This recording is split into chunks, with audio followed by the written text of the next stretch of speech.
Dans cette vidéo, nous allons nous préoccuper de toutes les caractéristiques de la police de votre page web. Donc on a vu comment choisir une police qui nous plaît. Maintenant, on va essayer de voir un peu toutes les autres manières de la travailler, la couleur, etc. Je vais sur la page 1 toujours.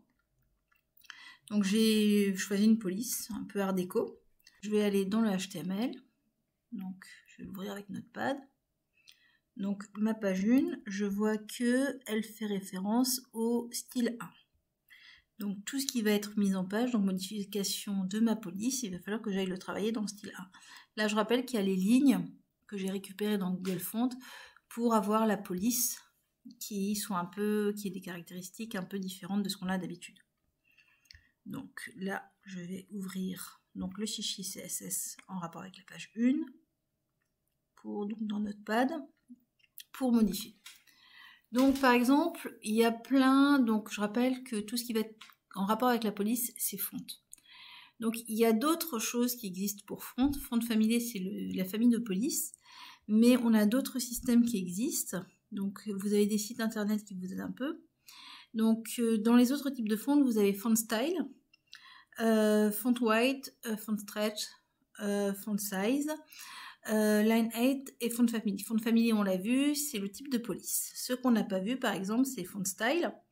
Alors, Font Style, ça va nous permettre d'avoir une police qui va être plus ou moins italique, oblique. Donc, pour vous donner des exemples, ça, c'est normal. Si vous faites Font Style italique, vous voyez que vous allez avoir quelque chose qui est un peu plus italique. Oblique, c'est un peu la même chose. Et là, vous allez avoir donc les types d'obliquité que vous pouvez obtenir.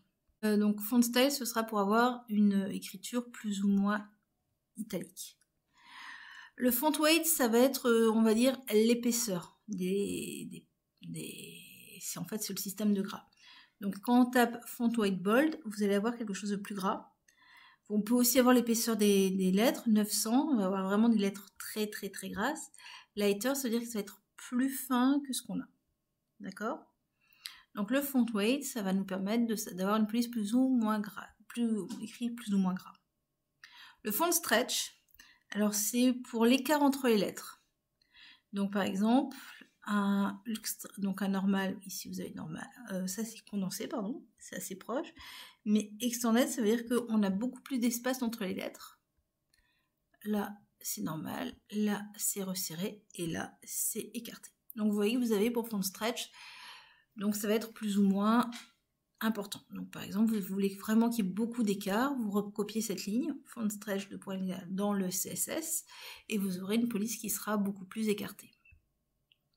Donc le font size, qui va vous donner la taille de la police.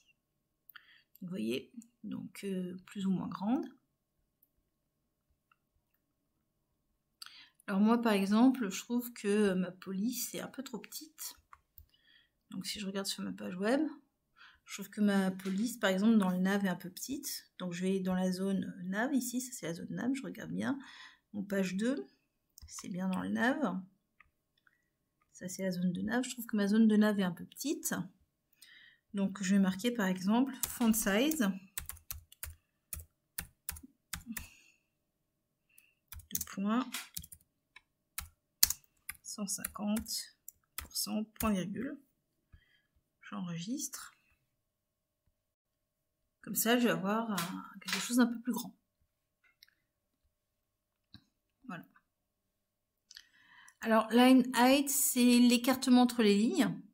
Donc, je vais avoir des lignes plus ou moins écartées en fonction de ce que je vais écrire. Si je veux avoir beaucoup d'espace entre les lignes, ben, je vais mettre un 32 px. Si je veux peu d'espace, je vais les rapprocher. Par exemple, en mettant un 50% pour qu'elles soient plus proches. Voilà, je vous ai fait un petit peu les principales.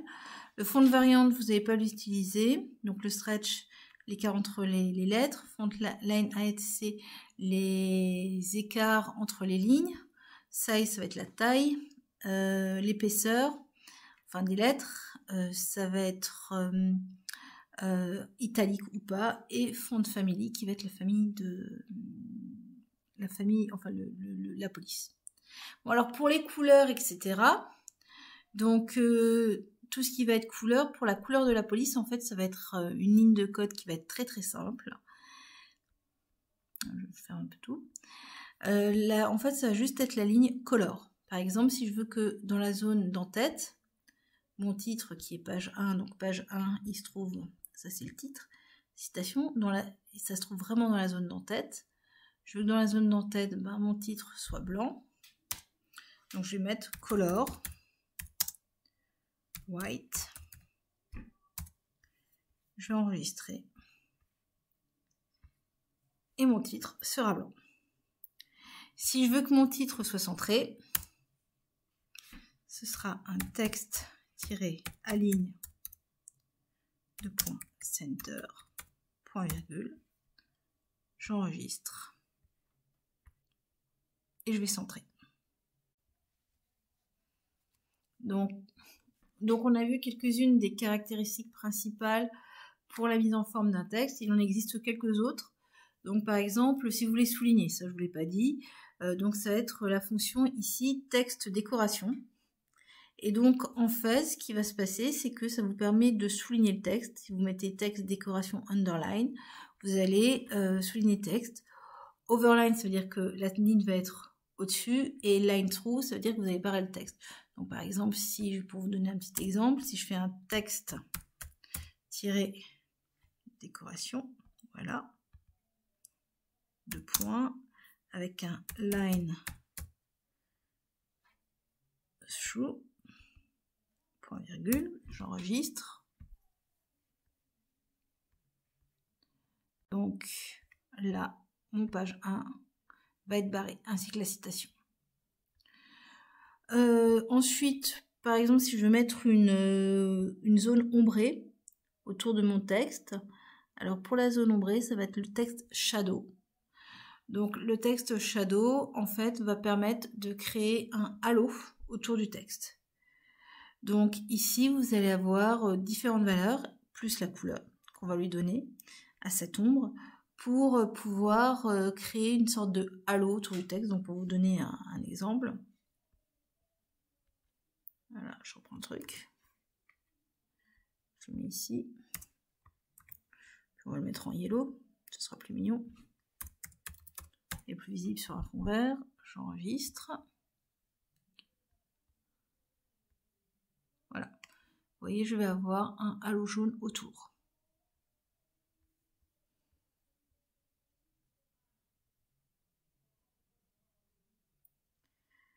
Bon, ça va être plusieurs ombres. Donc ça, on va mettre plusieurs ombres sur le même texte. Donc vous voyez qu'en fait, en fonction de ce que vous voulez faire, il y a énormément de choses qui sont possibles. Comme je vous ai dit, le texte align, je vous ai montré avec le texte align comment centrer un texte, mais vous pouvez aussi le justifier, c'est-à-dire que en fait, vous avez des choses qui arrivent vraiment au bout de la ligne. Si vous avez une idée bien précise de comment vous voulez mettre votre texte en page, mais que je vous ai pas expliqué ou que je vous ai pas donné la ligne de code qui permet finalement d'avoir votre texte qui se met vraiment comme vous voulez, par exemple un halo un peu différent, etc. Moi, ce que je vous conseille, c'est d'aller sur Internet et de marquer ce que vous voulez, par exemple texte entouré, et vous tapez CSS et vous voyez ce qui sort. Donc voilà la bordure de la police, vous pouvez faire une bordure de police, test stroke, donc vous avez différentes lignes de code qu'on va vous proposer directement avec une bordure autour des lettres. Donc là par exemple il vous explique comment faire une bordure autour des lettres, donc quelque chose que je ne vous avais pas expliqué.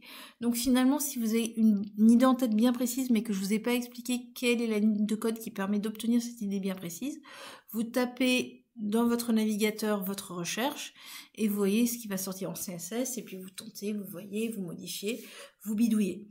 Mais déjà avec le texte à ligne, avec tout ce qui va être les fontes et tout ce qui est texte décoration, vous avez déjà quand même pas mal de choses que vous pouvez faire avec votre police et pour pouvoir la présenter comme vous souhaitez la présenter.